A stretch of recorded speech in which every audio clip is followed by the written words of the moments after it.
So where are we going? we're going to another farm. Why? We're going to Shannon Brook Farm, or Farms. I think it's just farm. Is it just farm? No S. Anyways, we're going to get some new animals. We've got the trailer behind us, which you can not see through the filthy window and the broken window. Oh well. Keeping it real at Buckwheat Hollow Farms. Yeah, so we're gonna go pick up some new animals from her. She's been a help to us in a couple of other things that we've done in the past, and she's looking to sell off some animals that she has. Nikki knows what they are, but you don't. Well, you may, or you might have guessed, but either way, you'll see when we get there. But it's exciting because these animals should be pregnant. So babies! What we're bringing back, these should be the first animals born on the farm, on Buckwheat Hollow Farm. So it's exciting. And one of the things that we had to do to prepare was scrub some boots. Why is that? Well, first of all, thanks to Nikki for scrubbing the boots, because I didn't have time to do it. So there's a concern about biosecurity, especially if you're going from a farm that has the same kind of animals. So like we have small ruminants, I know she has small ruminants, so you may have animals that look healthy, but they could be hiding some kind of disease or bacteria or something like that that you would not want to spread. So what we do when we go to somebody else's farm is we try and clean our boots up really well, or take a pair of boots that we do not wear on the farm at all, and even still make sure that those are good and clean, so that we're not taking anything to her farm. And then when we get back, if there is anything on the boots, we'll clean that off before we go back to our farm as well. There are certain diseases that you can get in a flock, and it's really hard to get them back out, or it takes some time or some effort and some money, and maybe even some dead animals. So things like hoof rot, CL, CAE, Yonis, these are all contagious and require different amounts of care in order to eradicate them from your farm. So anyways, it's a pretty simple step, and it really should be done by just about anybody that is going to be going from one farm to another. And I already missed another turn, so I should probably stop talking. I would slow too. That's the only problem. If it wasn't so muddy, I would be able to do it for sure.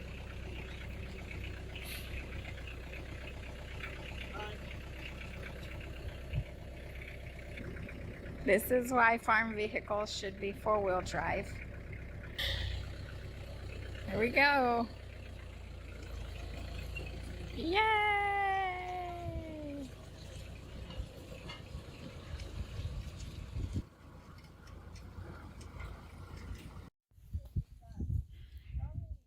You guessed right. It's goats.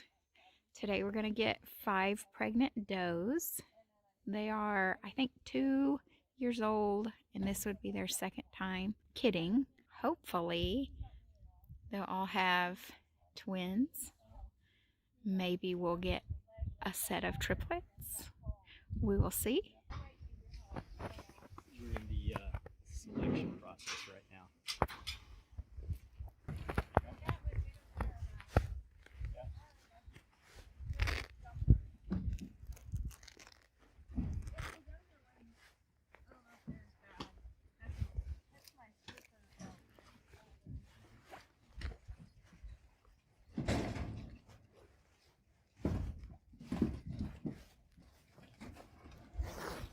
She is pretty, but look at those horns. We'll see how this goes, guys.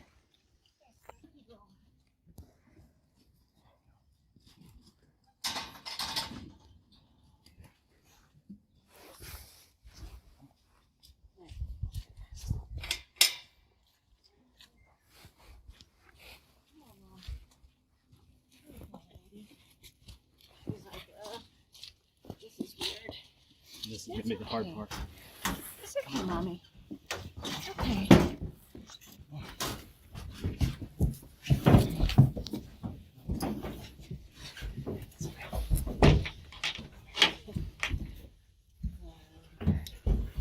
You got it?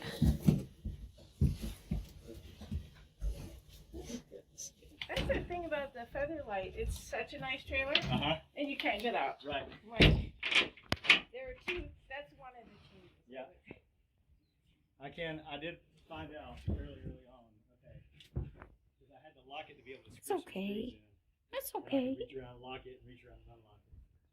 You're pretty mama. Do you got more You're leads, pretty you said? mama.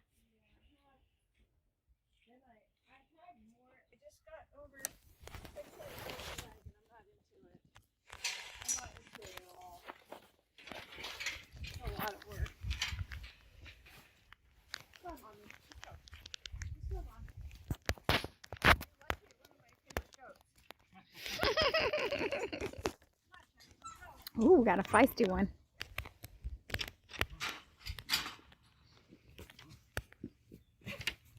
You just are going to be fighting me the whole way, huh?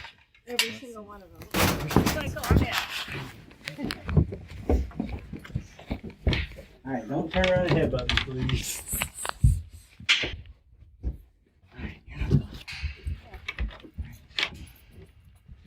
we'll be friends later on, but just not right now. Alright, must be pretty.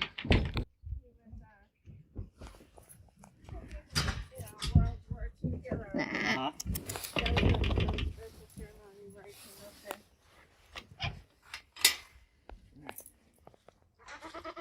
Come on. She's like, oh, that's where you guys went. I was wondering. We used to catch. There's a lot of guys, they... Nope, she's following you. Okay. No, goat friend. I'm so glad we have a big tent. We have 3 compartments now. Those days are over. We don't do that anymore.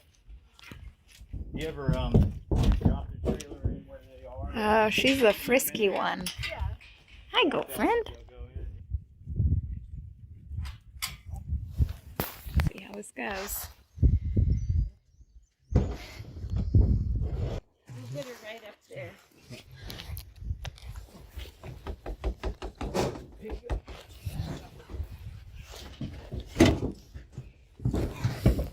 Whoop, whoop, whoop. I got you. Here, just hand me your.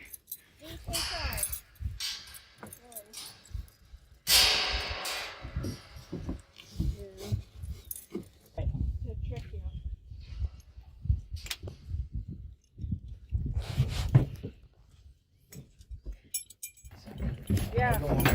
Yeah. Okay, now. All right. So we just got all 5 of the goats loaded up. This is Shannon. She's been a friend that's been helping me out with questions and being a new goat owner. And you've been doing this for how long? We've only had goats for about 6 years. 6 years, and Yeah. you've been farming here 15 years. 15 years. All right. Yeah. So. Mainly with sheep. So these goats in particular, you've been working on for a few years to try and get to a certain point. Can you just tell me like what you were trying to do?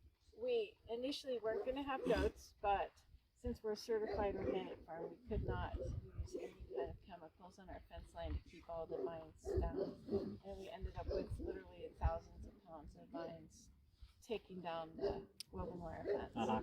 So I tried cutting it by hand and ended up with some carpal tunnel. Mm-hmm. And then we went back to the idea of goats. And they do a great job cleaning the fence lines. That's material that they want more than the grass. Mm-hmm. But once I started with that, then Tatiana Stanton was talking about, she raises high quality boar goats. And she was the New York State goat specialist, and most people know her as a Cornell, small ruminant specialist too, but with a specialization in goats. But she started speaking publicly about this idea of a 3-way cross. Mm-hmm. So the idea was to use a boar goat for the meatiness and a dairy goat, such as a Toggenburg, for more milk for growing out the kids once they're born. And then a Kiko, which has a natural parasite resistance, which is equivalent to the Katahdin in the sheep world. Right, yeah. So we started first with 2 Kiko does and 1 Kiko buck. Mhm. that they came secondhand, but they came from PGN goats in New Jersey. Mhm. And he's one of the better, he's a top-notch goat breeder in this country. Okay. So we started with those 3. And the next year, I think I got a Toggenburg buckling and raised him up to be our next buck. And he came from Betsy Hodge at Cornell. I just watched her video on lambing and kidding, so I could get prepared. Yeah, so we've known Betsy for 15 years, and we consulted with her before we started our farm about laying out the farm and how close the barn should be to the house and all those things. Like you don't want a half-mile trek in the snow at night. The Toggenburg buck that we bought from her from Cornell was beautiful. You know, he was high-quality genetics, really nice animal. And you'll see some of those genetics in these girls. Some of them really look Toggenburg. Right. And then we found immediately that our the offspring, when they came around to their time of kidding, that they have big full udders. You know, that happened right away. Yeah. And then simultaneously we inadvertently slimmed down our stock by adding in a dairy buck. So then we went to a boar buck that we got from Tatiana. We used him, and then we switched back. We got a second Kiko buck from PGM again, and then this next round we used this solid red with white sock boar buck again.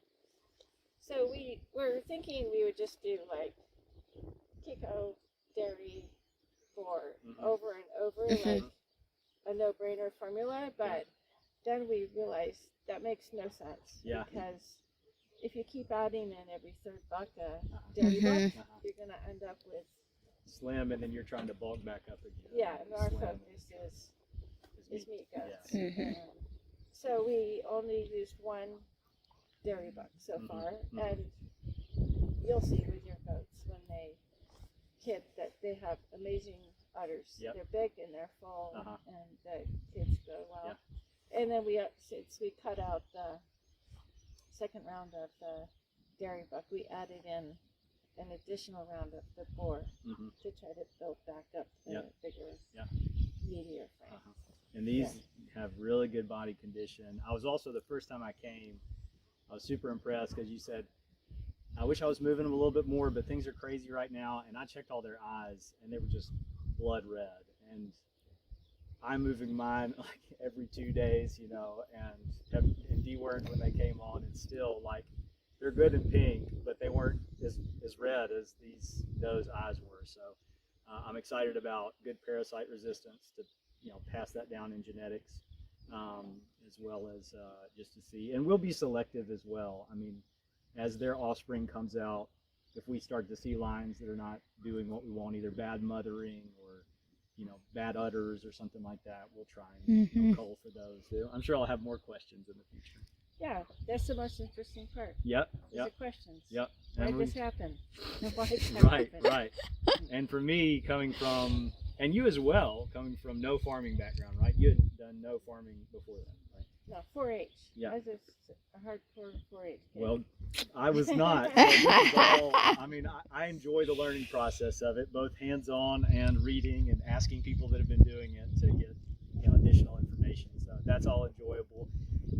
Not so much when things are going wrong and you're having to learn, but I'm enjoying learning all this. So thanks again, and yeah, we're excited to see. So we've mentioned that they were put in with the red boar buck with the white sock. November 1st or sometime around then. So we should see kids beginning of April, I believe. First week of April should be about that. Because the second round of heats for the does, I only saw him chasing one girl around, and it's not any of It's these. not one of the horned ones. Okay. You know, I think they probably end up with at least twins, I hope, all the way around. I hope so. That would be great. Very that would be exciting. Great. We said if we had 10, that would be a big boost for us, and knowing that they're coming from good genetics and putting good parasite resistance in the group, that would be beneficial. And then the more we can grow from what we feel like are better genetics, the less concerned we are when we do come to cull, because we say, well, we know we've got good genetics and our numbers are growing. And so it's okay to cut out the things, the ones that are not producing well, and we still are putting the exact same amount of input in to get minimal returns on. So Yeah, and that's pretty much something you can count on, that they're not all going to do Right. equally well. Right. You're going to have some genetic duds, Yep. no matter how hard you work at your Right. genetics. Yep. There are always some that just don't work out. Yep. Mhm. And I know I've got, there's like 3 of the does that we have right now that are thick bodies and long and have good height to them and weigh as much as the bucks, or they're wethers, but weigh as much as the boys do. And I just know they're going to have terrible kids, and I'm going to have to say, oh no, these aren't any good, but I hope not. You're I such a hope Debbie Downer. not. Sorry. Don't talk about Debbie. Oh yeah, she was our first goat that died. Yeah, listen to these, Debbie. Anyways. All right, well, we'll get out of here, but thanks again. Right. Yep. Yep, thank you. Yeehaw! Maybe.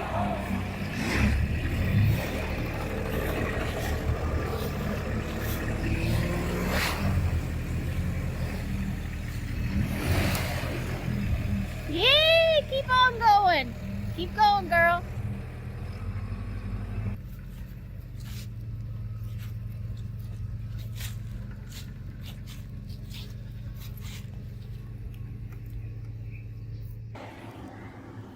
Say hi. Hi.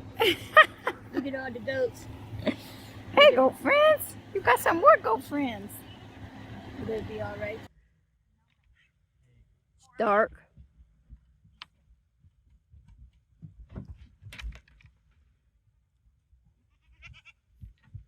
Come on, goaties.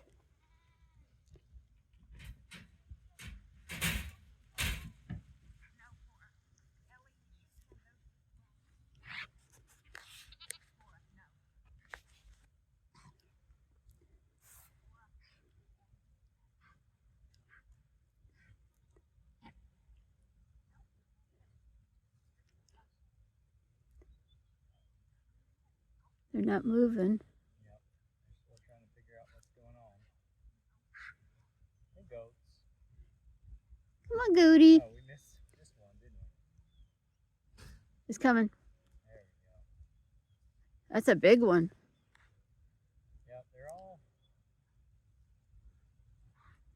good size.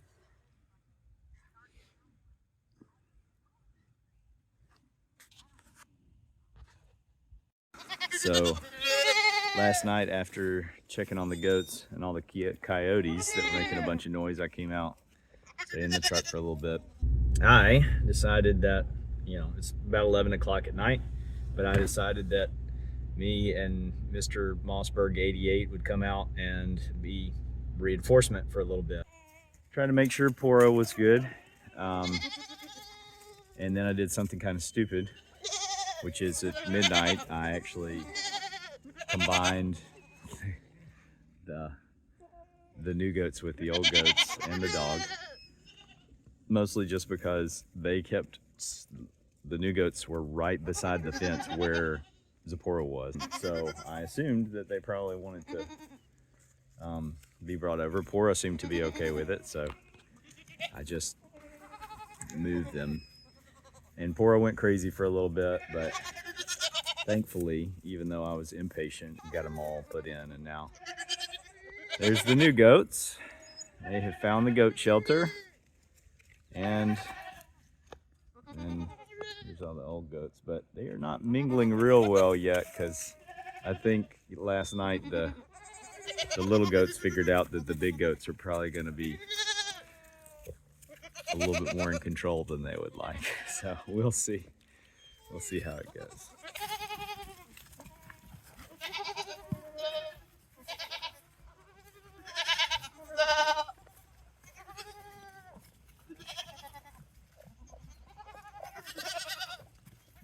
They are not hand-fed grain like these guys were. So they're probably not going to take to me like the other ones, although they're curious. glad they're being curious. Okay, all right. We'll get you guys some food. Hang on. Now you gotta let me out so I can get your food.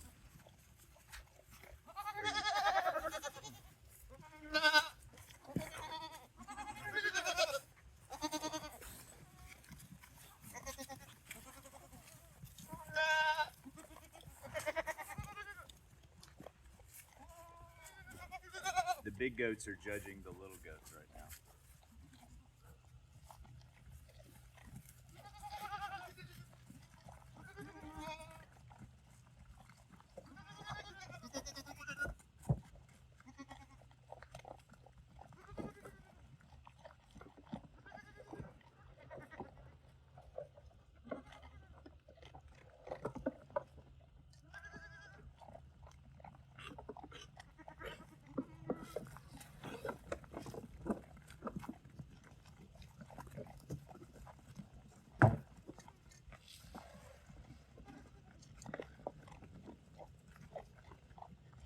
Big goats taking control.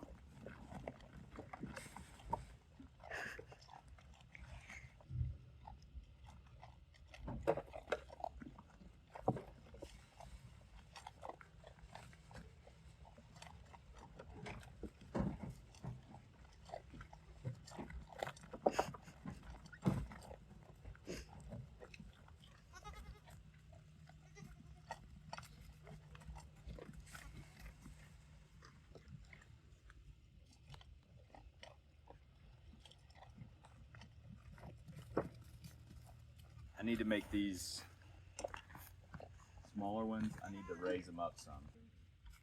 We made those when the goats were little, and they've been good, but I saw a couple of goats, the bigger goats, go down on their knees just to eat some out of them. So I didn't feed a ton, but they should each get about a half a pound. Daisy, you've already had all your food. Okay. Okay, next thing is let's go get them some hay.